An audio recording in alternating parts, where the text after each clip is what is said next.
Nah, pendahuluan ini adalah hal paling penting begitu ya, karena orang-orang akan melihat seberapa pentingkah atau mengapa sih penelitian ini perlu dilakukan itu di pendahuluan. Jadi kependahuluannya ternyata nggak menggigit begitu ya, tidak terlalu ini mah biasa aja gitu, udah pernah dilakukan orang lain begitu ya, di pendahuluannya pasti akan di skip oleh orang-orang begitu ya. Nah di sini pendahuluan itu dianggap sangat penting. Selain abstrak yang mungkin ya abstrak ini orang-orang pertama kali akan baca itu dari judul kemudian ke abstrak.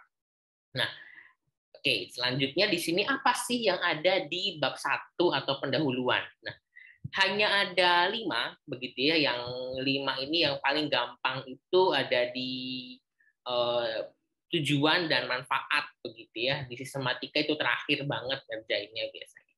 Nah, di bab 1 ini kita akan membahas terkait latar belakang, terkait mengapa penelitian ini dilakukan begitu ya. Kemudian rumusan masalah. Jadi masalah apa yang akan kita ambil begitu ya. Kemudian dari rumusan masalah ini ataupun permasalahan umum begitu ya, ada beberapa pertanyaan yang nanti akan dijawab oleh kita setelah kita melakukan penelitian begitu. Nah, kemudian ada ada tujuan manfaat. Nah, tujuan manfaat ini sangat berkaitan dengan rumusan masalah. Sederhananya, kalau rumusan masalah ada 2, berarti tujuannya ada 2. Nah, kalau ada 3 rumusannya pasti tujuannya ada 3 atau bisa juga lebih begitu ya. Kalau tujuan nggak mungkin rumusannya 2 tujuannya 1. Nah, itu yang kebalik begitu ya. Nah, kalau manfaat ini bisa berkembang banyak yang saya jelaskan. Sistematika sederhananya adalah seperti apa susunan yang ada di dalam makalah ataupun karya ilmiah kita. Ini untuk di skripsi sih, kalau di artikel paper yang akan Teteh buat mungkin tidak ada, tapi saya akan jelaskan. Oh iya, sebelum ke sini ada 10% di sini. Jadi pendahuluan ini secara keseluruhan itu hanya 10% sebanyaknya. Ya, jadi tidak boleh banyak banget begitu. Jadi misalnya kalau di skripsi nanti yang mungkin tes resi dan teh Najwa buat mungkin hanya 3 sampai 4 lembar. Segitu aja. Jangan banyak-banyak ya, otomatis akan males baca yang di penguji atau pembimbing, ini banyak banget. Mungkin menilai ini tulisannya nyampah banget sih kalau yang mungkin dosen yang killer begitu ya. Nggak perlu banyak-banyak, cukup 3 sampai maksimal 5 lah. Nah, oke, selanjutnya menulis latar belakang ini adalah mengerucut. Jadi dari uraian yang global, umum banget, misalnya kalau di PSTI, hal umum itu mungkin langsung ke teknologi ya, teknologi secara umum, perkembangannya bagaimana, sangat pesat, atau seperti apa, nah itu hal umum, begitu. Berbeda kalau misalnya di PGSD, PGPAUD, pasti ke pendidikan yang utama dibahas. Nah, kalau PSTI pasti ke teknologi nih langsung. Nah, Teh Resi dan kawan-kawan harus paham banget nih perkembangan teknologinya seperti apa zaman sekarang. Kemudian ada masalah atau potensi apa? Ada masalah ini harus diatasi ya kalau masalah. Kalau potensi, ada potensi apa yang harus Teh Resi dan kawan-kawan kembangkan atau angkat begitu. Jangan sampai potensi ini tenggelam. Potensi ini misalnya ada perkembangan teknologi mobile apps yang dapat membantu siswa misalnya absensi di rumah misalnya. Misal belajar di rumah bisa absennya juga di rumah, nggak usah absennya di sekolah misalnya. Nah, itu yang harus dikembangkan nih, atau mengembangkan potensi apps di mana orang tua bisa memantau anaknya belajarnya seperti apa. Nah, itu kan potensi ya, bukan masalah. Lain lagi kalau masalah misalnya akan saya jelaskan seperti apa. Nah, kemudian kalau masalah pasti nanti ke solusi. Solusi apa yang mau kita tawarkan? Nah, kemudian kalau misalnya ada masalah juga, tindakan apa yang akan kita lakukan? Nah, dari potensi juga, dari potensi ini, apa yang mau kita lakukan? Tindakan kita apa untuk mengembangkan potensi ini? Nah, kemudian mengerucut terakhir adalah tujuan. Jadi penelitiannya kita itu mau ngapain? Nah, tentunya di solusi dan tujuan ini di tengah-tengah ada novelty atau originality, ini adalah kebaruan, perbedaan, keunikan dari penelitian Teh Resi dan kawan-kawan itu apa? Contoh, sudah ada penelitian yang guru SMK menggunakan pembelajaran evaluasinya menggunakan Kahoot, misalnya. Teh Resi kan tahu Kahoot? Gimana kan? Kahoot tahu Kahoot? Kahoot. Tahu ya? Quiz. Quizizz gitu tahu? Ya Tahu, tahu. tahu. Tahu, Nah, Kang. ada Kahoot, ada Quizizz. Ini saya menggunakan Kahoot gitu ya untuk evaluasi anak-anak begitu biar lebih seru. Saya gunakan di anak SMK di pelajaran apa namanya matematika misalnya. Teresi mau menggunakan Kahoot. Ternyata Kahoot udah dipakai di Kangaan nih. Gimana ya? Biar saya beda dengan Kangaan. Saya di pelajaran matematika menggunakan Kahoot di SMK. Teresi mau gimana nih? Kalau pakai Kahoot juga biar beda sama saya kemana? Kira-kira? Atau Tenazzo, Salsabila, misalnya mau pakai Kahoot juga biar beda dengan saya tadi, gimana ya? Saya di SMK belajar matematika pakai Kahoot, biar beda gimana? Biar beda. Ada sedikit bedanya dengan saya pun itu udah sangat kebaharuan ya, sangat unik begitu. Kira-kira gimana? Saya di pelajar matematika nih pakai Kahoot, anak SMK. Teresi, Tenazzo, Salsabila mau di mana? Oke, Pakai puisi. Quizizz. Gimana? Pakai puisi. Biasanya umumnya pakai Quizizz sih, Kang. Kalau buat anak kuliahan kayak kita kan pernah Ya. kuis juga, terus biasanya pakai Quizizz gitu sih, Kang. Boleh.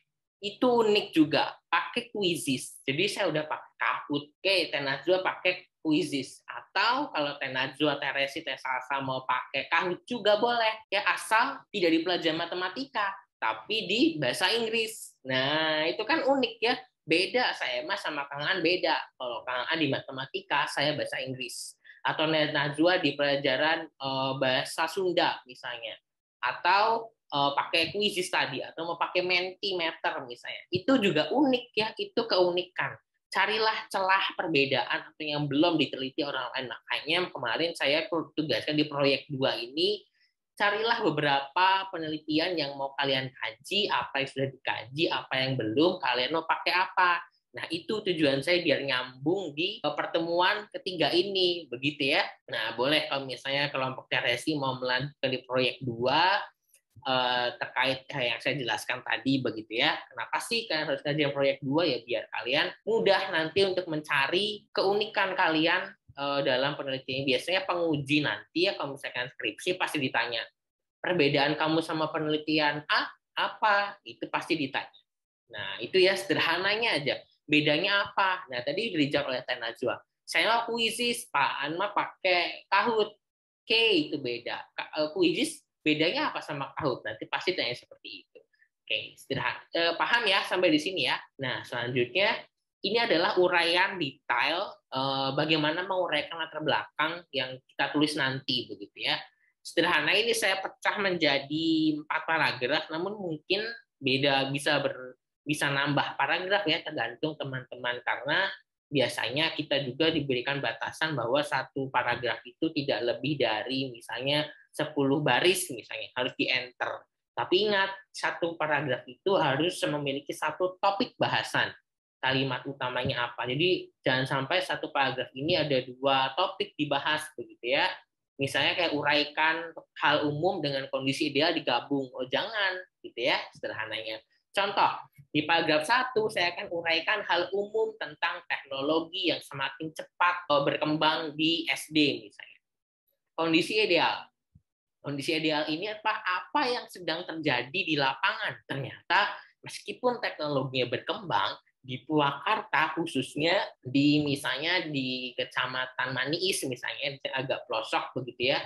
Di sana anak-anak belum menikmati teknologi dengan baik. Nah, karena apa? Nah, itu nanti dijelaskan di paragraf pertama, mungkin di apa namanya beda kalimat begitu ya, di enter atau sebagainya terserah. Nah, kemudian di paragraf kedua, masalah atau potensi apa yang ada, yang trending kalau apa namanya saya lagi hits begitu ya. Misalnya sekarang lagi hitsnya apa sih? Apa ya kalau sekarang tentang teknologi yang lagi berkembang atau trending begitu tentang teknologi misalnya kecanduan teknologi anak-anak mungkin lagi trending nggak ya? Anggap saja trending begitu ya. Nah, jadi misalnya ada masalah misalnya kecanduan teknologi nih itu lagi trending sekarang. Kenapa kecanduan? Karena anak belajar di rumah malah mainnya game, begitu ya. Bukannya belajar, malah iya sih belajar habis buka HP ngerjain soal habis itu mah pinjem HP-nya buat main game. Nah, itu dia. Itu masalah nih. Oke, dapat masalah ya. Sampai sini saya harap teman-teman paham. Selanjutnya nomor 2, uraikan pentingnya mengatasi masalah.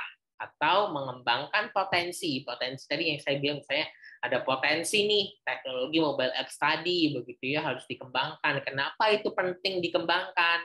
Atau kalau masalah tadi, uraikan pentingnya mengatasi masalah. Kenapa sih anak-anak itu harus diatasi ketika mereka menggunakan teknologinya itu harus dibatasi oleh kita begitu ya? Kenapa anak-anak itu berbahaya kalau dia kecanduan teknologi? Nah, itu yang harus kita jelaskan. Nah, tentunya nanti harus menggunakan kutipan-kutipan rujukan dari berbagai sumber begitu ya. Tidak kita asal ngomong, kita asal ngetik, tapi kata siapa? Begitu. Nanti saya contohkan. Nah, atau dampak bila masalah itu tidak diatasi, begitu ya. Udah penting, terus dampaknya apa ketika masalah ini tidak kita atasi atau diabaikan oleh guru, diabaikan oleh orang tua, anak-anak ini dalam menggunakan teknologi. Nah, sampai sini paham, teman-teman? Paham, Kang. Paham ya? Dari paragraf 1, paragraf 2. Uraikan hal umum, kondisi idealnya apa yang terjadi. Misalnya teknologi pendidikan menuntut anak-anak untuk mampu cakap menggunakan teknologi.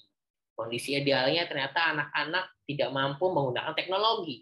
Nah, itu sederhananya lagi. Nah, paragraf ketiga. Nah, ini lebih khusus lagi terkait bagaimana penelitian sebelumnya. Biasanya penelitian sebelumnya ini disebut ya state of the art. Disebutnya itu bahasa kerennya ya, state of the art. Jadi kalau ada yang nanya state of the art penelitianmu apa? Nah, bagaimana penelitian sebelumnya maksudnya? Penelitian sebelumnya ini misalnya penelitian sebelumnya meneliti tentang penggunaan teknologi ini bagaimana, seperti apa, begitu ya. Oke, Adinda, tidak masalah. Nah, bagaimana penelitian sebelumnya yang sudah dilakukan tentang dampak ataupun kecanduan teknologi anak, begitu ya. Jadi orang-orang yang sudah meneliti tentang teknologi yang digunakan oleh anak-anak ini, kecanduan ini apa, begitu ya. Bagaimana penelitian sebelumnya mengatasi masalah, begitu, ataupun misalnya ada solusi yang mengatasi masalah itu seperti apa, ataupun bagaimana penelitian sebelumnya dalam menggali potensinya itu apa. Misalnya ada nih penelitian yang menggali potensi tentang mobile apps. Nah, mereka itu seperti apa, begitu ya. Ataupun bagaimana topik atau penelitian sebelumnya yang menggali hal-hal yang sedang tren itu, begitu ya. Nah, setelah itu simpulkan secara singkat apa yang sudah diteliti. Oh, jadi misalnya gini, berdasarkan penelitian sebelumnya telah diuraikan bahwa misalnya kecanduan teknologi ini mengakibatkan ini, ketika tidak diatasi yang mengakibatkan ABCD, begitu ya. Nah, itu kita simpulkan. Ya, sekitar 2-3 kalimat aja, nggak usah panjang-panjang. Nah, setelah itu, apa yang belum diteliti dan kelemahan penelitian sebelumnya, atau riset gap, atau kekosongan, kelemahan.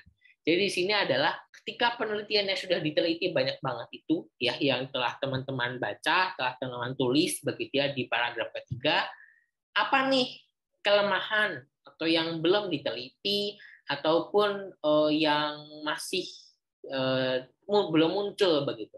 Contoh misalnya kecanduan teknologi ini dalam penelitian sebelumnya hanya meneliti pada anak-anak SD begitu ya. Sedangkan anak-anak PAUD itu pun juga belajar online yang belum diteliti pada penelitian sebelumnya. Nah, itu kan menjadi celah ya, celah keunikan kebaharuan yang saya bilang tadi tentang penelitian sebelumnya. Oh, ternyata penelitian sebelumnya yang saya temukan itu mereka lebih sering meneliti tentang kecanduan teknologi pada anak SD, SMP, SMA. Sedangkan pada anak PAUD itu mereka juga mengalami kecanduan teknologi.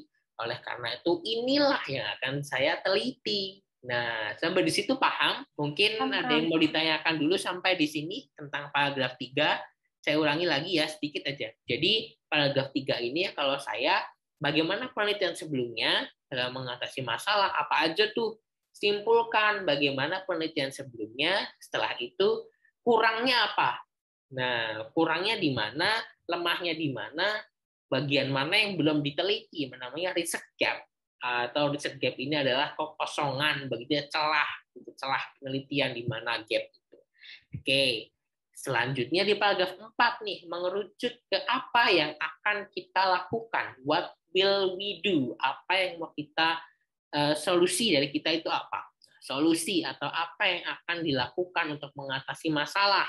Kemudian mengembangkan potensinya, apa yang mau kita kembangkan nih jadinya. Kemudian untuk apa sih? Nah, untuk menutupi kelemahan riset sebelumnya. Ini nyambung ya. Jadi dengan demikian adanya masalah tersebut harus diatasi.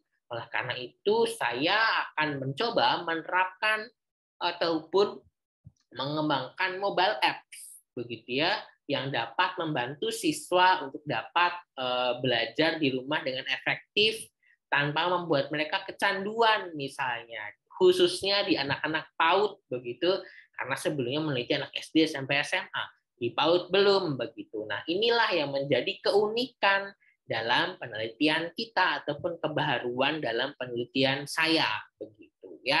Sederhananya di sini untuk di bagian solusi. Nah, kemudian teman-teman juga sudah menjelaskan solusi ini lebih detail lagi begitu ya. Bagaimana sih solusi ini dapat mengatasi masalah atau mengembangkan potensi? Nah, teman-teman harus menjelaskan bagaimana solusi tentang pengembangan mobile apps ini, misalnya mobile apps ini ya, dia itu dapat mengatasi kecanduan anak ini menurun. Nah, bagaimana mobile apps ini mengatasi kecanduan anak ini menurun sehingga mereka hanya fokus untuk belajar, tidak tergoda untuk main game, tidak tergoda untuk buka YouTube aja misalnya. Dan mereka bisa fokus belajar, asik bermain. Misalnya saya pernah nemu mobile apps yang diciptakan Pak Supri ya, digital disc gitu, digital dadu begitu. Mereka asik bermain, perkalian begitu ya. Kemudian mereka harus menggoyangkan handphonenya untuk bisa mengerjakan soal berikutnya. Ketika mereka tidak menggoyangkan handphonenya, mengocok dadu yang ada di handphone, mereka tidak akan bisa bermain. Nah, dengan begitu kan mereka tidak akan terkecoh untuk buka YouTube ataupun buka Mobile Legends dan sebagainya, Free Fire dan sebagainya begitu ya. Sampai sini paham? Sederhana ya. Jadi bagaimana sih solusi yang akan saya gunakan ini dapat mengatasi masalah? Tentunya harus didukung dengan sumber-sumber referensi yang lain begitu ya untuk mendukung. Nah, kemudian tujuan penelitiannya. Nah, dengan demikian dalam kajian atau artikel kali ini ataupun penelitian yang saya lakukan bertujuan untuk mengembangkan mobile apps untuk dapat mengatasi kecanduan teknologi pada anak usia dini. Nah, itu simpelnya. Jadi tujuannya udah segitu aja. Sedangkan bisa ditambah masalah. Masalah yang akan saya atasi, masalah dalam penelitian ini adalah bagaimanakah mengembangkan mobile apps yang dapat menurunkan kecanduan teknologi pada anak. Nah, sederhananya begitu ya. Ada yang ditanyakan dulu dalam menguraikan latar belakang ini sebelum saya lanjut ke topik berikutnya. Nanti saya akan tunjukkan contohnya kok. Ada yang ditanyakan dulu Teh Resi, Teh Najwa, Teh Salsa, dan Teh Adinda? Cukup, Kang. Cukup ya, jelas ya. Oke, kalau begitu kita lanjut. Nah, ini nih. Bagaimana sih solusi dapat mengatasi masalah atau mengembangkan potensi? Misal, saya punya potensi nih pengembangan teknologi untuk siswa belajar. Masalahnya adalah kenapa sih teknologi ini harus dikembangkan? Karena kurang maksimal pemanfaatan teknologi atau gawai ini. Lihat gambar pertama, mereka kecanduan, sampai emosi main teknologi karena terlalu asik misalnya, terus mereka tidak ada interaksi sosial ya, hanya bermain gadget sendiri begitu. Sehingga diharapkan dalam gambar yang besar ini mereka bisa aktivitas berinteraksi, belajar bersama temannya, berdiskusi, dan kemudian ada arahan bimbingan dari guru. Nah, ini nih sederhananya ilustrasinya adalah seperti ini ya. Mungkin anak-anak PSTI lebih kreatif lah ya untuk mengembangkan hal ini begitu ya. Karena saya bidangnya pendidikan sekolah dasar, jadi mungkin seperti ini ilustrasinya begitu. Teman-teman pasti lebih luas lagi. Nah, ini adalah simpelnya begitu ya, gambaran tentang bagaimanakah solusi kemudian masalah ini diatasi. Nah, ada solusi yang biasanya disebut variabel independen. Variabel independen ini adalah variabel yang mempengaruhi ataupun itu adalah sesuatu yang mempengaruhi begitu ya. Kalau variabel itu satu semacam kayak variabel itu contohnya ada pembelajaran, pendekatan belajar, misalnya kontekstual teaching and learning, ataupun kalau misalnya dalam teknologi ya, mobile apps ini adalah variabel, begitu ya contohnya. Variabel yang mempengaruhi, jadi yang mempengaruhi adalah mobile apps, begitu.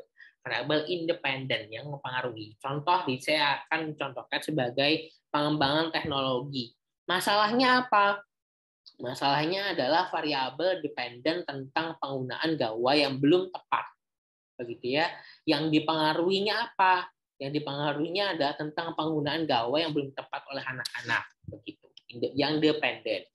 Nah, contohnya di sini adalah pengembangan teh yang akan saya lakukan adalah membuat video animasi, pembuatan aktivitas online, misalnya menggunakan Quizzes, menggunakan learning apps ataupun Menti misalnya, kemudian pembuatan kuis online tadi ya Kahoot dan sebagainya, kemudian membuat forum diskusi online sehingga anak-anak bisa berinteraksi, kemudian pembuatan komik digital. Ini adalah apa yang akan saya lakukan. Kemudian yang saya kembangkan tadi untuk mengembangkan apa? Nah, mengembangkan penggunaan gawai, meningkatkan penggunaan gawai yang lebih tepat begitu ya. Nah, dalam penggunaan gawai ini kita harus melihat apa saja yang akan kita ukur, indikatornya apa, aspek yang mau diukurnya apa aja. Jadi apa yang kita nilai buat melihat apa keberhasilan penelitian kita. Nah, yang saya nilai ini adalah indikatornya itu ada masalah apa. Nah, anak bosan belajar dan motivasinya rendah. Jadi ini yang akan saya tingkatkan begitu ya. Nah, gawai hanya untuk main game online. Ini saya masalahnya begitu ya.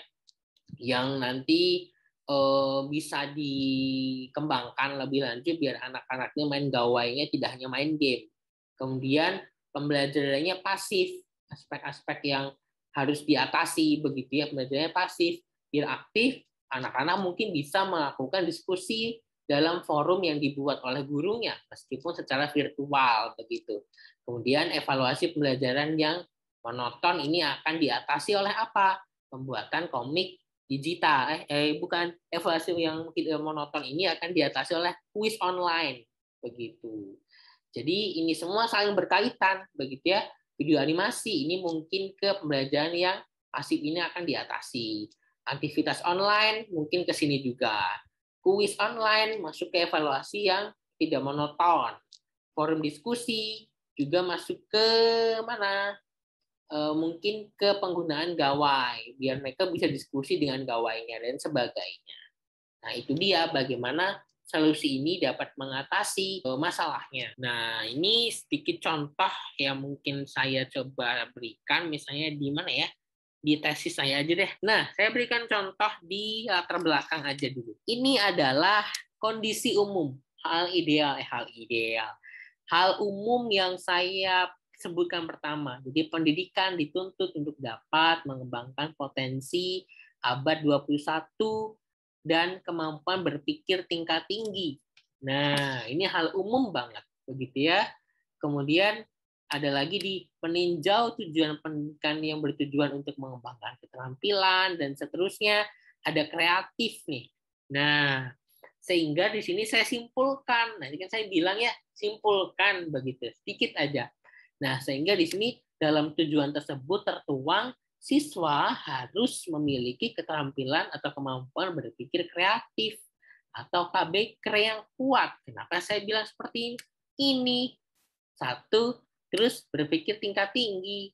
Kreativitas itu salah satu dari kemampuan berpikir tingkat tinggi. Nah, ini nih simpulan saya nih yang tadi saya bilang ya, semoga bisa dipahami. Oh, benar gitu ya. Nah, kemudian mengerucut ya, saya di sini menelitinya adalah dalam pendidikan itu ada salah satu mata pelajaran namanya matematika. Nah, makanya saya di sini mengerucut ke dalam matematika. Ada salah satu pelajaran yang ada di standar nasional pendidikan yang harus dipelajari siswa. Kemudian saya sampaikan tujuan pembelajaran matematikanya itu apa saja, begitu ya. Lihat di sini ada kutipan, ya ada 2 kutipan begitu. Ini yang maksud saya adalah teman-teman tidak asal bicara, asal mengutip, tapi harus merujuk dari mana teman-teman ini menulis seperti ini? Atau dari mana saya bisa mengatakan bahwa siswa itu harus memiliki kreativitas yang kuat? Dari sini, dari Kemendikbud tahun 2003 yang bilang seperti ini. Nah, dari mana bisa dapat kayak gini? Nah, teman-teman nanti mungkin bisa belajar asinkronus ya dari video yang saya berikan begitu, searchingnya di Google Scholar begitu ya. Atau baca di buku-buku, misalnya saya mungkin nemu ini di buku tentang peraturan pemerintah begitu ada di situ yang mengatakan seperti ini. Nah, mengerucut ke sini misalnya saya tuliskan tujuan-tujuan belajar matematika itu ada banyak ya. Ada segini yang dikutip oleh Kemendikbud dan juga di National Research Council 2001. Tuh, ternyata saya itu nggak asal ngomong. Ada 2 orang kok yang bilang bahwa tujuan matematika itu seperti ini. Jadi penguji nanti nggak akan bertanya, kata siapa kamu? Tujuan matematika ini mengkomunikasikan ide, notasi, gambar, grafik. Kata dia, Bu. Oh, pasti gitu. Tapi kalau ya saya menemu begitu, Bu. Menurut saya sih gitu. Wah, habis tuh kalau pas nanti pas sidang ya. Misalnya seperti itu. Nah, kembali lagi saya simpulkan di sini.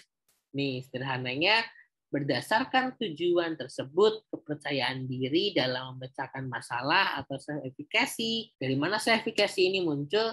Ini nih, menghargai fungsi matematika seperti ingin tahu, perhatian, keinginan pelajar matematika serta ulet menunjukkan kepercayaan diri memecahkan masalah. Kepercayaan diri ini merupakan bagian dari ataupun makna dari self-efficacy, kepercayaan diri dalam mengatasi masalah.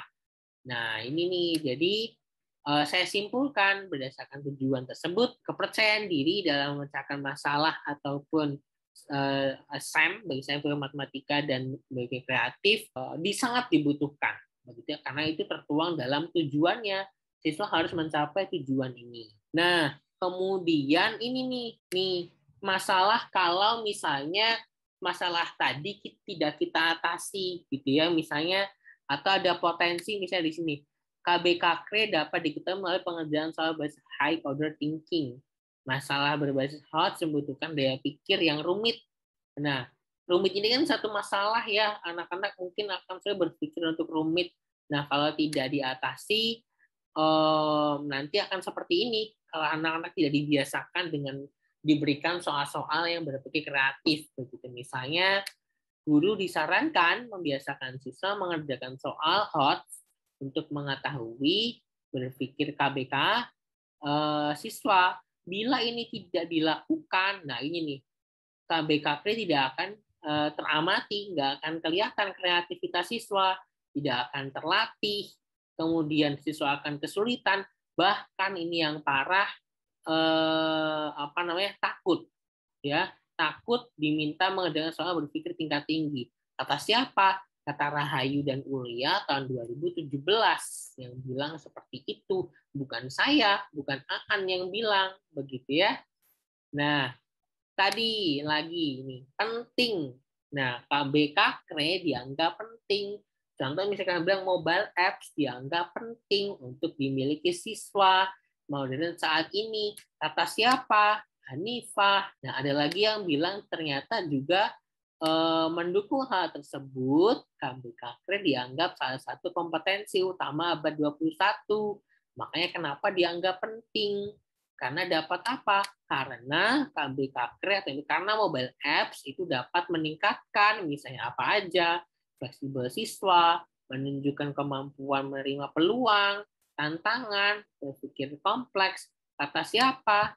Kata Pak Ritter dan Pak Moster tahun 2017, masih beberapa tahun yang lalu ya, masih relevan untuk dikutip begitu. Nah, ada lagi yang bilang begitu, penting diajarkan di siswa SD. Karena apa? KBKKRE membantu siswa memecahkan masalah. Nah, ini nih, kalau misalnya ada yang tanya, kenapa kamu meneliti mobile apps?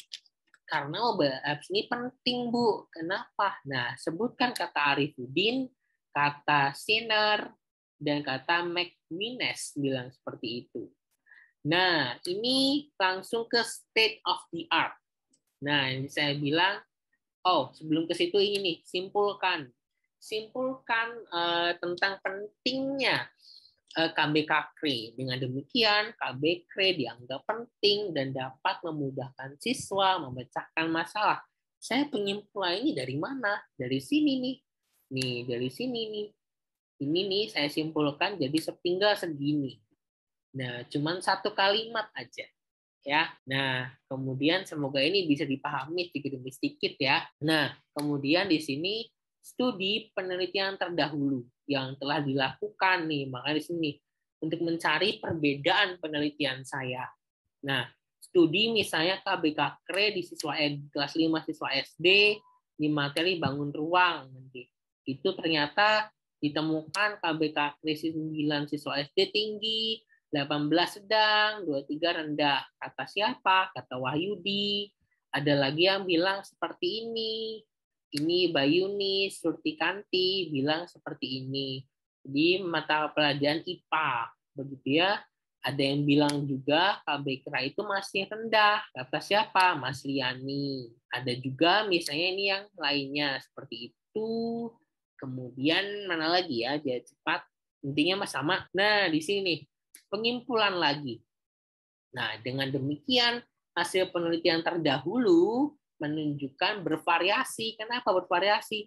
Tadi ada yang rendah, ada yang tinggi, ada yang sedang, begitu ya. Makanya saya katakan bervariasi dalam pembelajaran matematika. Namun sayangnya, nah ini nih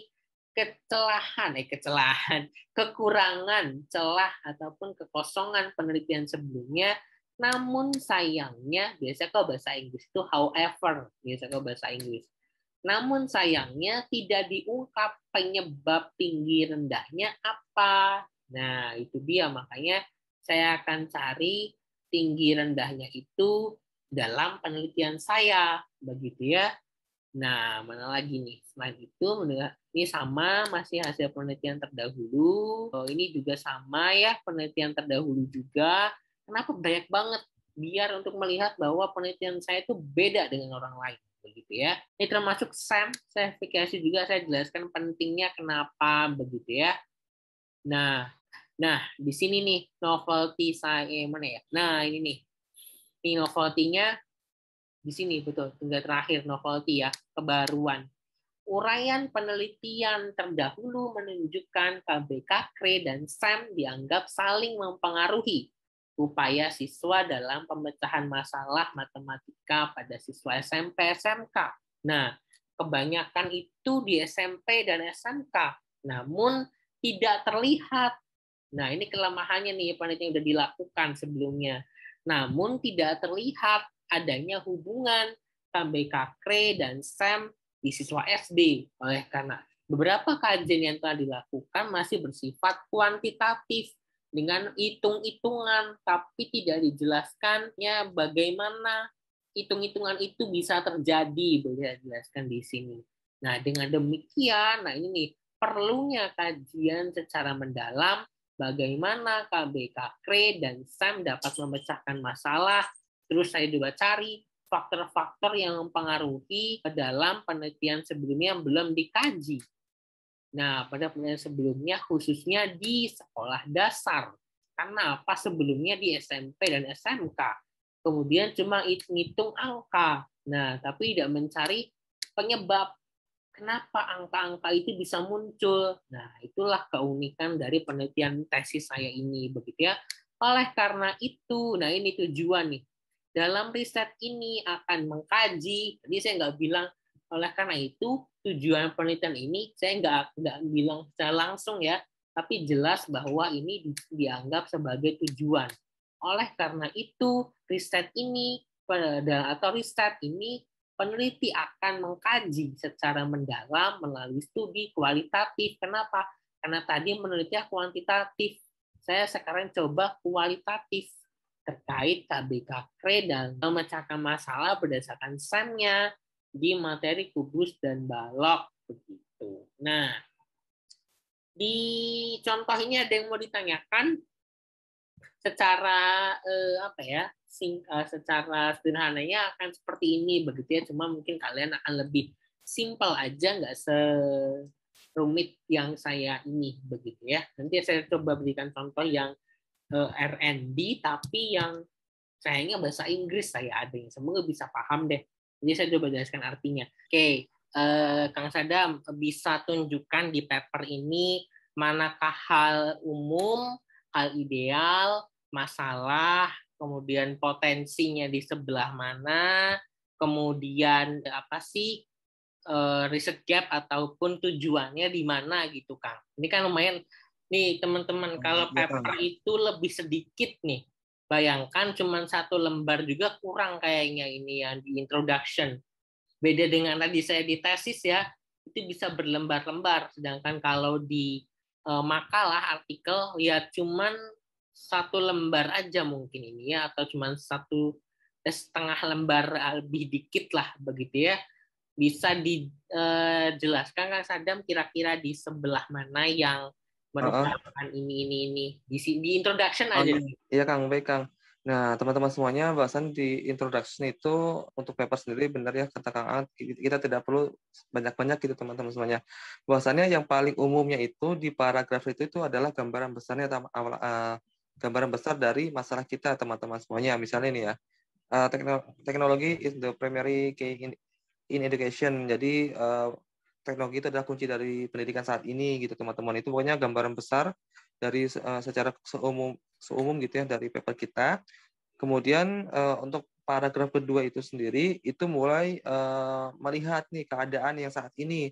Nah, untuk paragraf pertama itu bisa seperti ini ya teman-teman, secara umum yang telah berlalu ataupun yang telah terjadi. Kemudian di paragraf 2 itu yang keadaan itu saat ini. Ya, kan misalnya ini.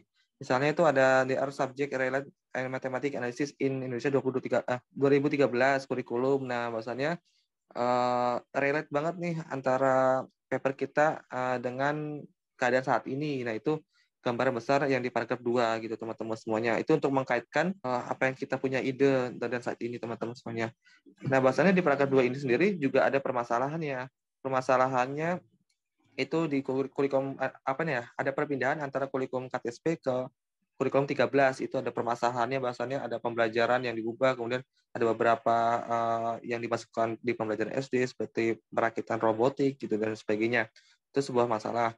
Nah, kemudian barulah di paragraf 3 itu adalah kita menawarkan produk kita, menawarkan paper kita yang kita bikin ini. Nah, bahasan di sini kan paper itu kan mengenai aplikasi permasalahan yang ada di paragraf 2 teman-teman semuanya. Jadi paragraf 3 itu adalah solusi ataupun menawarkan produk kita secara rinci gitu teman-teman, dan singkat dan padat untuk paragraf-paragraf yang sebelumnya. Jadi paragraf 1 itu adalah gambar umum, paragraf 2 itu secara garis besar itu adalah keadaan saat ini dan permasalahan, dan paragraf 3 itu adalah sebuah solusi dan produk kita teman-teman semuanya. Mungkin seperti itu untuk yang dapat disampaikan Kang Aan, dan ini papernya itu yang alhamdulillah yang lolos ke Scopus teman-teman semuanya. Jadi mungkin bisa menjadi sebuah percontohan gitu ya teman-teman, ataupun template-nya gitulah istilahnya. Oke, Kang Aan, terima kasih. Itu saja mungkin ya untuk contoh yang dibilang Kang Sadam dan saya begitu. Semoga bisa dipahami. Semoga ini menjadi berkah untuk kita dan teman-teman juga bisa memahami dengan baik bagaimana menulis bab 1 begitu ya. Dan mungkin itu saja. Selamat beristirahat. Terima kasih atas kehadirannya. Wassalamualaikum warahmatullahi wabarakatuh.